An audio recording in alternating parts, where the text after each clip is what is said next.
मुख्यमंत्री जी के नेतृत्व में सुशासन की सरकार है। सुशासन के माध्यम से पूरे प्रदेश की अर्थव्यवस्था, राजनीतिक व्यवस्था, प्रशासनिक व्यवस्था को संचालित करने का प्रयास किया गया और उसी का परिणाम है कि आर्थिक विकास में भी एक ग्रोथ दिखाई दे रहा है। आप देखते होंगे कि जितने भी इन्वेस्टर्स हैं उनका भी विश्वास छत्तीसगढ़ के प्रति लौटा है और एक अलग विश्वास के साथ, कॉन्फिडेंस के साथ लोग इन्वेस्ट कर रहे हैं।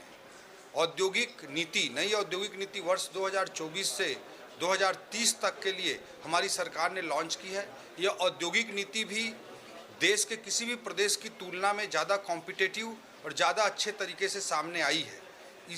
इस उद्योग नीति में विशेष बात यह है कि पहले उद्योगों के जो छूट होते थे वो इन्वेस्टमेंट के अमाउंट के आधार पर होते थे, कितना बड़ा निवेश होता था उस आधार पर बड़े छूट प्रदान किए जाते थे।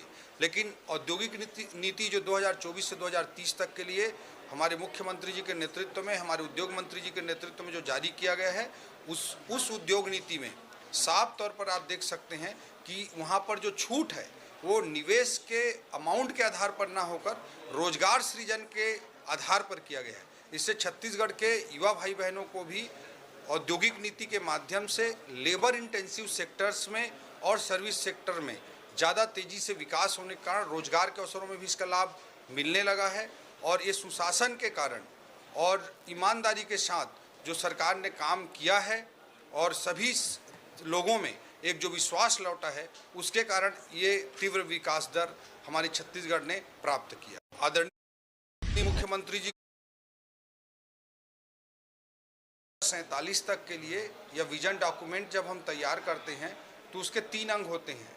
अल्पकालिक जो लक्ष्य होते हैं, कुछ मध्यमकालिक लक्ष्य होते हैं और कुछ दीर्घकालिक लक्ष्य होते हैं।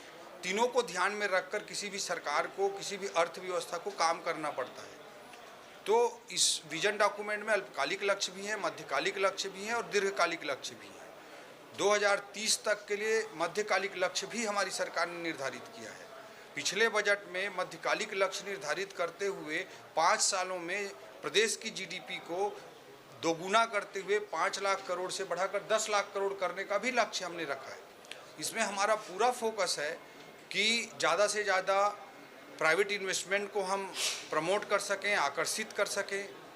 हम ज़्यादा से ज़्यादा सर्विस सेक्टर के विभिन्न सेक्टर्स को हम प्रोत्साहित कर सकें, जैसे टूरिज्म है, मेडिकल और हेल्थ केयर का सेक्टर है, वेडिंग डेस्टिनेशन के रूप में छत्तीसगढ़ को डेवलप करना है, अर्बनाइजेशन के लिए स्टेट कैपिटल रीजन बनाना है, इंफ्रास्ट्रक्चर पूंजीगत व्यय को लगातार ऐतिहासिक स्तर पर ले जा करके काम करवाना है। ये सब हमारी रणनीति के महत्वपूर्ण हिस्से हैं और इस आर्थिक विकास की यात्रा में जो कमज़ोर वर्ग है या ज़रूरतमंद वर्ग है वो भी पीछे ना छूटे, इसकी भी चिंता करते हुए अंत्योदय को सुनिश्चित करना, इंक्लूसिव ग्रोथ को, समावेशी विकास को सुनिश्चित करना भी हमारा आर्थिक लक्ष्य है। इसीलिए पिछले बजट में हमने ज्ञान की बात कही थी।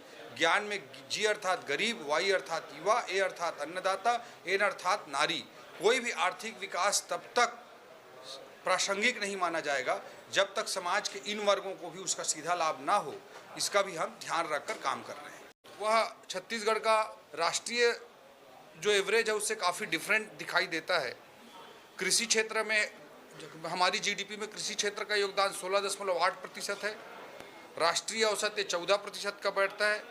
उद्योग क्षेत्र में राष्ट्रीय औसत जीडीपी में कंट्रीब्यूशन का 30% बैठता है, जो छत्तीसगढ़ के लिए लगभग 48% है। और सेवा क्षेत्र के लिए राष्ट्रीय औसत 55% का जो बैठता है, हमारे छत्तीसगढ़ के लिए लगभग 35% का है। ये हमारे सेकेंडरी सेक्टर के, उद्योग सेक्टर के मजबूती के कारण यह कॉन्फ़िगरेशन डिफरेंट दिखाई देता है।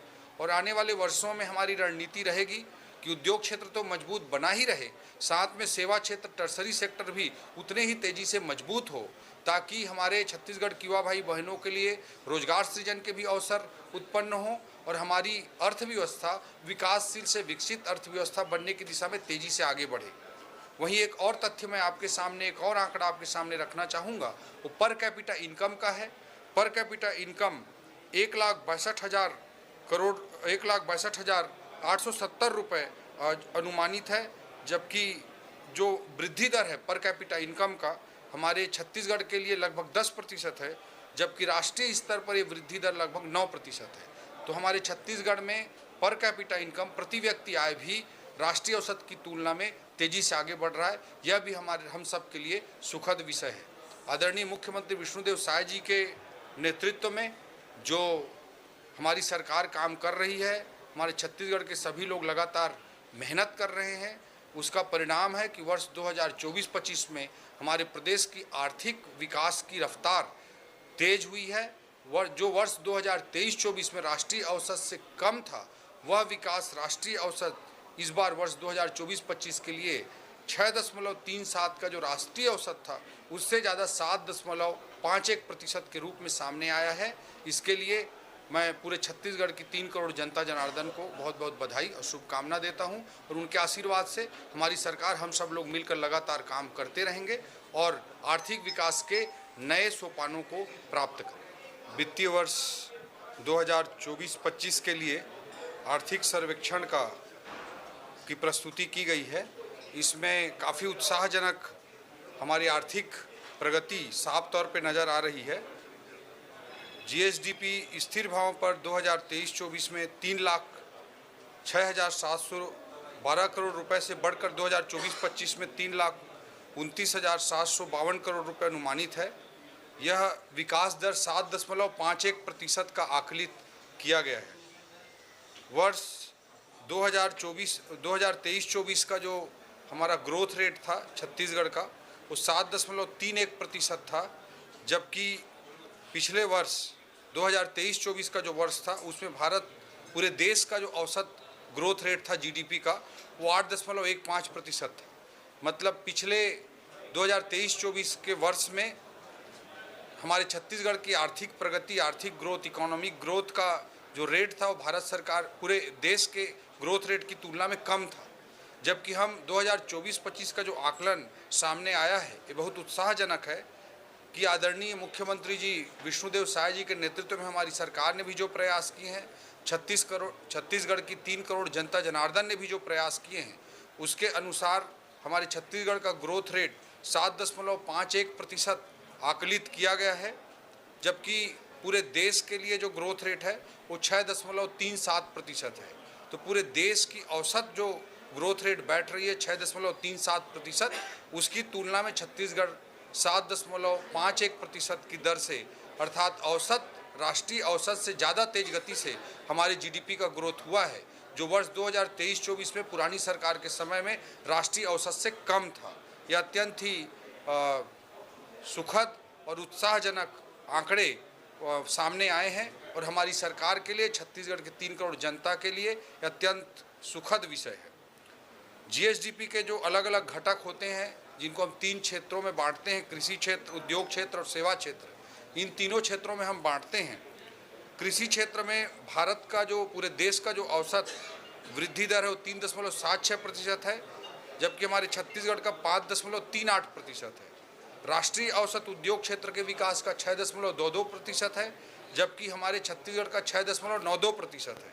सेवा क्षेत्र में पूरा राष्ट्रीय औसत 7.22% का है, जबकि छत्तीसगढ़ का 8.54% है। तो वर्ष 2024-25 के लिए ओवरऑल जीडीपी ग्रोथ राष्ट्रीय औसत से अधिक है।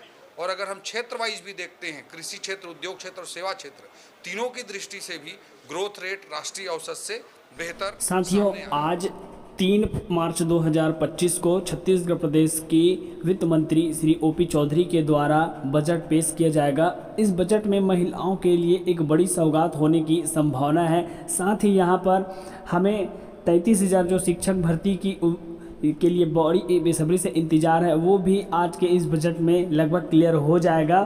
तो 12:30 बजे वीडियो को लाइव देखने के लिए चैनल को सब्सक्राइब करके रखें। और हमें अभी हमारे वित्त मंत्री ओपी चौधरी ने बताया कि कैसे जो है प्रदेश में भारतीय जनता पार्टी की सरकार आने के बाद जो विकास की दर है वो तेज़ी से बढ़ रही है। और ऐसे ही वीडियो देखने के लिए चैनल को सब्सक्राइब करके बेल आइकन के बटन को ऑल नोटिफिकेशन पर सेट करके रखें। दोस्तों, 12:30 बजे लाइव बजट का पेश किया जाएगा।